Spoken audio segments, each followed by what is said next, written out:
Family and fellow soldiers, I'm the Professor, and this is the Moment of Truth. And now the Friday Crime Report. Braxton, Mississippi, January 24th, 2023. In Rankin County, Mississippi, you had what's been mildly described as a goon squad. This is 6 dirty officers, 5 from the Sheriff's Department, 1 from a local city, who on January 24th of last year went to a home in Braxton, not to enforce the law, but to enforce white supremacy. Like the lynch mob they are, one of the corrupt cops had a neighbor who told him that several black men were staying at a white woman's home, and this neighbor claimed to have seen suspicious behavior. So, of course, we have the all-purpose white woman in danger from black men, and as a result, these racist thugs had no warrant whatsoever, and they kicked in the door of the house. They didn't find any white women in need of saving, but they did find 2 black men who were in the house legally, Michael Jenkins and Eddie Parker. Mr. Parker was a longtime friend of the white homeowner. He was living at the home and helping to take care of her. Jenkins was living at the home temporarily. Both men had every right to be there, which is something these criminals couldn't say. Now, the 6 thugs in particular are Christian Dedman, Joshua Hartfield, Brett McAlpin, Daniel Opdyke, Hunter Elward, and Jeffrey Middleton. And yes, these inbreds look like they're from Mississippi. You can practically hear the banjo from Deliverance playing when you look at them. As the Justice Department reported on their website, without a warrant or any exigent circumstances, they kicked in the door of this home where 2 black men were residing. The ringleader of this gang said that there were surveillance cameras on the property, so if they saw any by the doors, they should knock. But if they didn't see any surveillance cameras, they could just barge on in. So they planned all of this out in advance. The defendants were handcuffed and arrested without probable cause or any reason to believe they had committed any sort of crime. And the thugs in blue called them racial slurs, that makes what happened a hate crime, and warned them to stay out of Rankin County. Yeah, these guys operating right out of the KKK playbook, but then again, that's what all American law enforcement does. Further, the defendants punched and kicked the men, tased them 17 times, forced them to ingest liquids such as alcohol and other things, and assaulted them with a sexual object. During the incident, Dedman fired his gun twice to intimidate the men.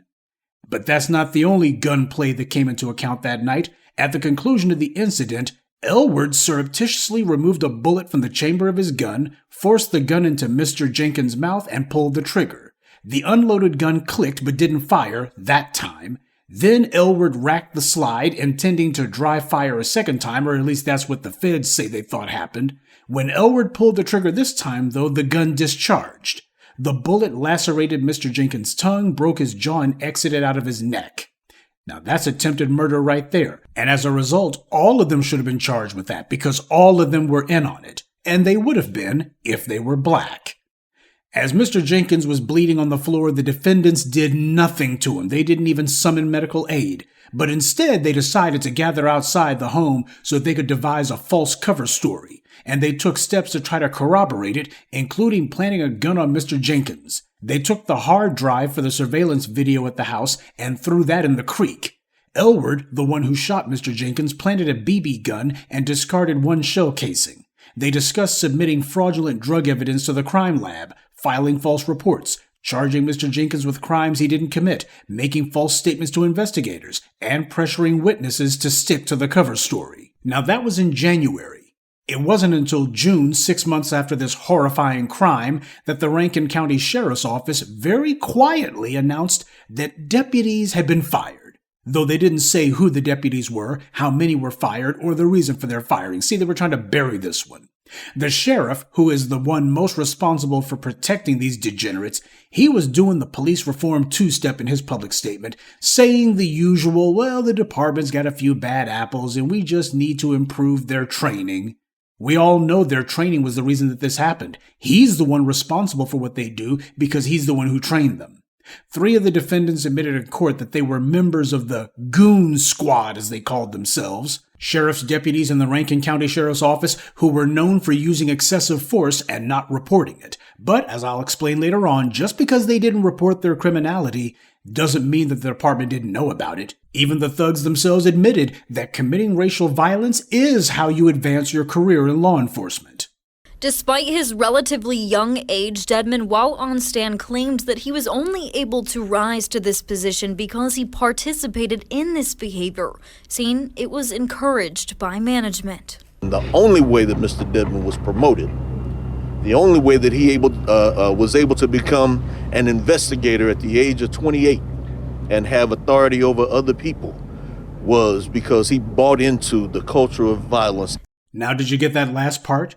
Despite his relatively young age, Dedman, while on stand, claimed that he was only able to rise to this position because he participated in this behavior, saying it was encouraged by management. Encouraged by management. That means encouraged by the sheriff. The same sheriff who claimed he didn't know anything about it and, we need to have some different training. Now that confession by Dedman alone, that should have been enough to bring a ton of investigations to the sheriff's office and have charges flying left, right, and center. They should be getting the full exam, but they're not.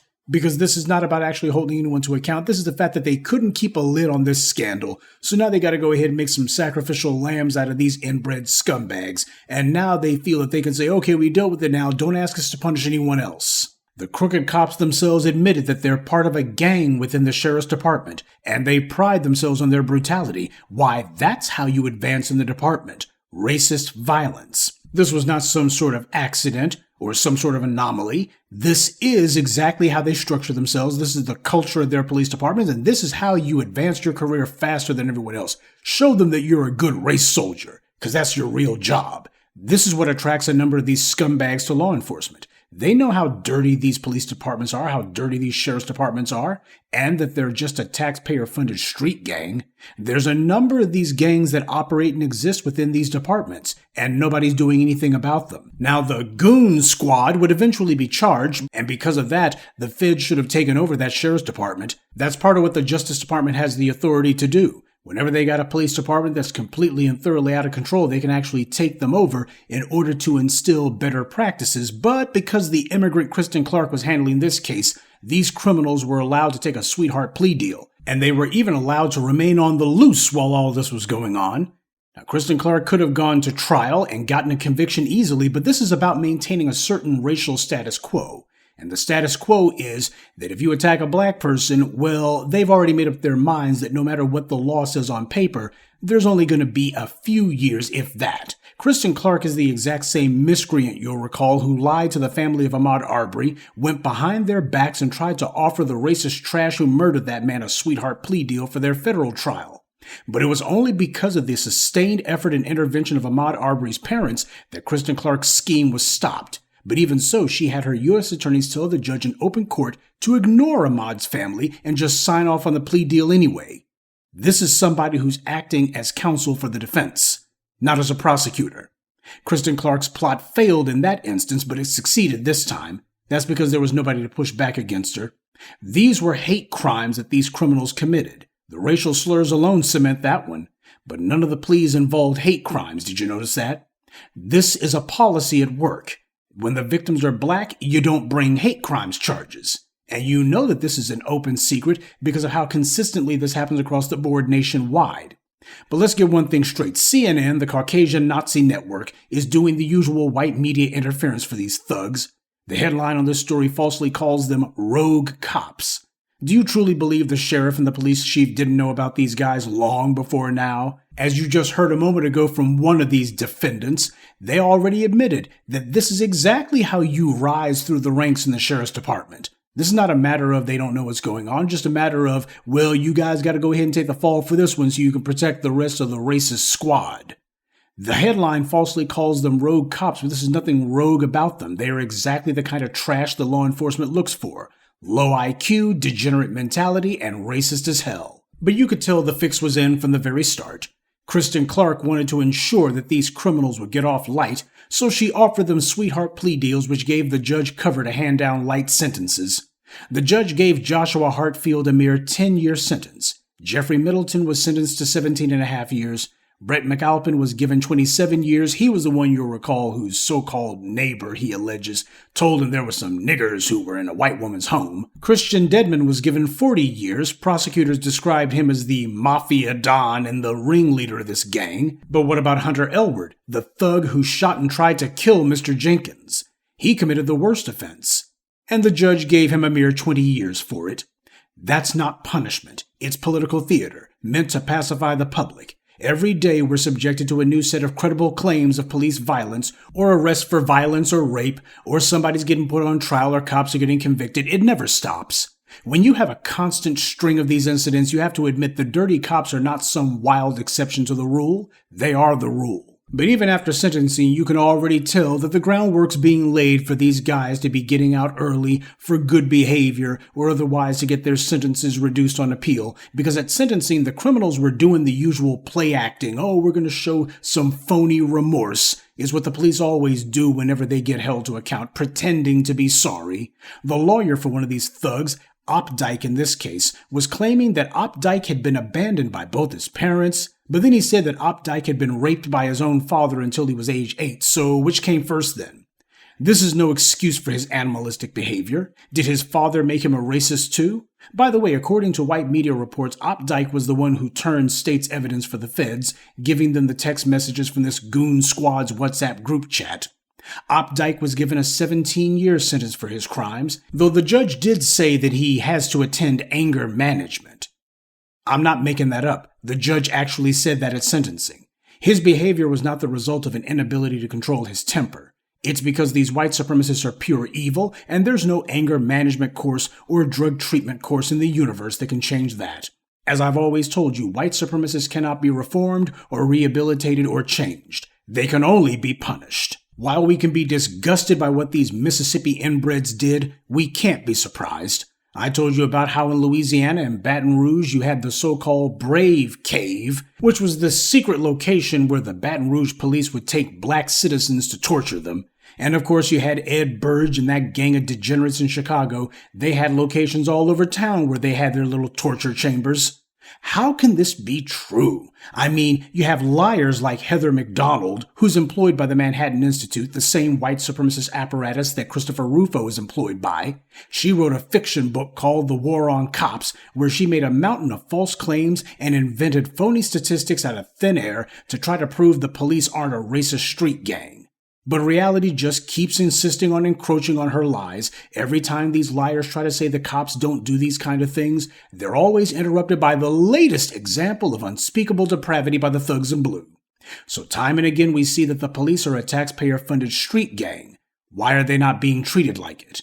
They commit crimes constantly, and the people who defend them and run interference for them, it's not because they don't know any better. Heather McDonald knows what she's saying is a pack of lies, same way Christopher Rufo admitted that his hysteria over critical race theory was phony and lies.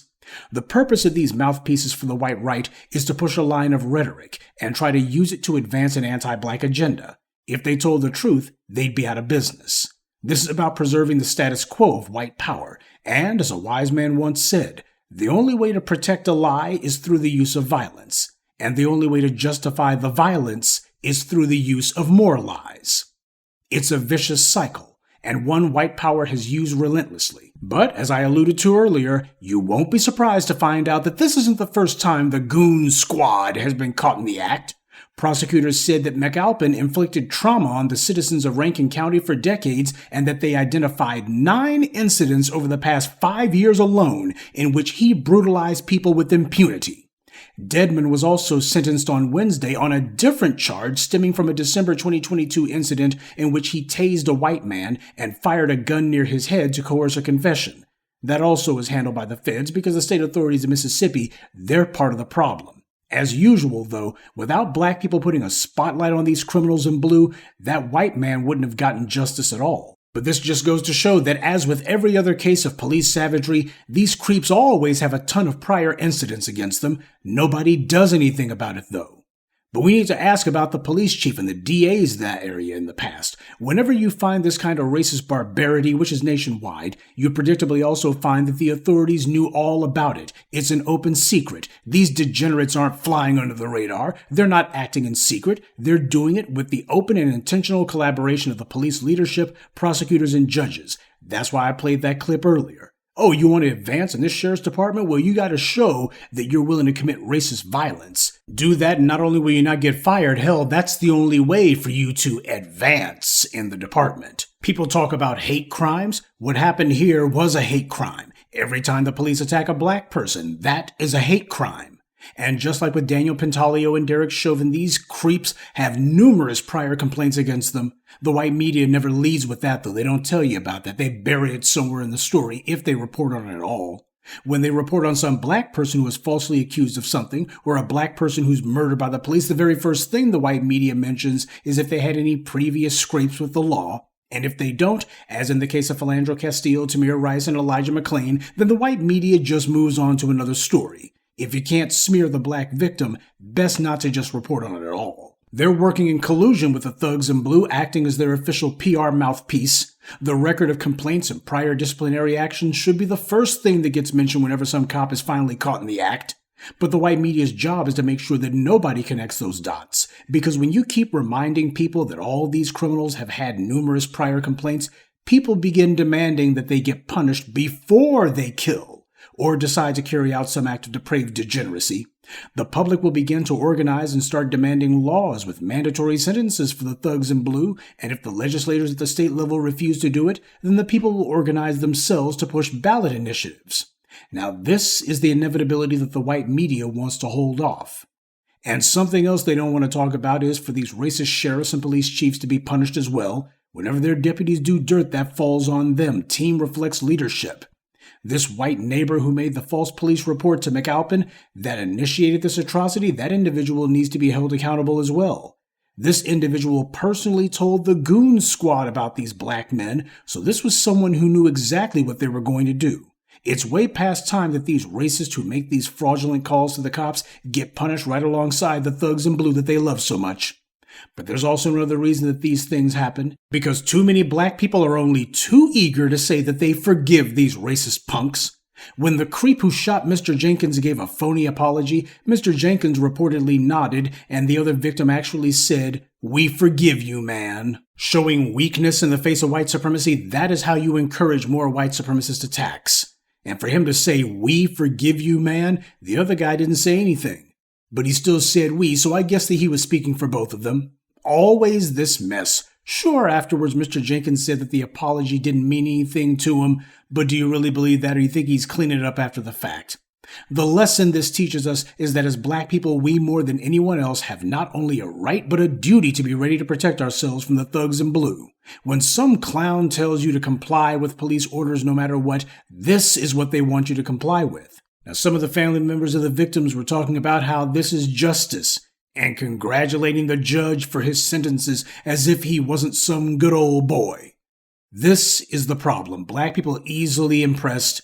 Black people who apparently are just so starved to see some measure of punishment brought to bear, they get jolly in the behind when it's not even time to.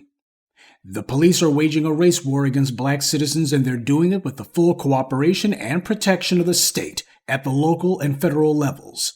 The authorities bend over backwards to protect these criminals, so we have to be ready to protect ourselves and to also stick up for and to encourage those who do protect themselves, like Kenneth Walker when he and Breonna Taylor were attacked by the Louisville thugs in blue. Because history has shown time and time again that black people who are actually prepared to protect themselves, they're the ones who tend to walk away alive. It's everybody else who just has to hope that this isn't the day that they get killed by these white supremacist animals. And as for the trash on the white right who want to laud the police and try to run interference for them and sing their praises, well, you can hold this L. But if it makes you racist white right-wingers feel any better, as bad as this case may make you feel, don't worry. In a few minutes, there'll be another one, and another, and another. And that's this week's Friday Crime Report. Keep your eyes open and stay on alert, because there's a lot worse criminals out there than the ones the white corporate media chooses to show you. Good day, and be one. I'd like to take a moment to mention some of our contributors: Keith B., Kenneth Prescia, Andrew Lewis, Wesley Monroe, and Mark Singleton. Salute to them, and thank you to everyone for listening, liking, and sharing this message. Black empowerment only exists because of you.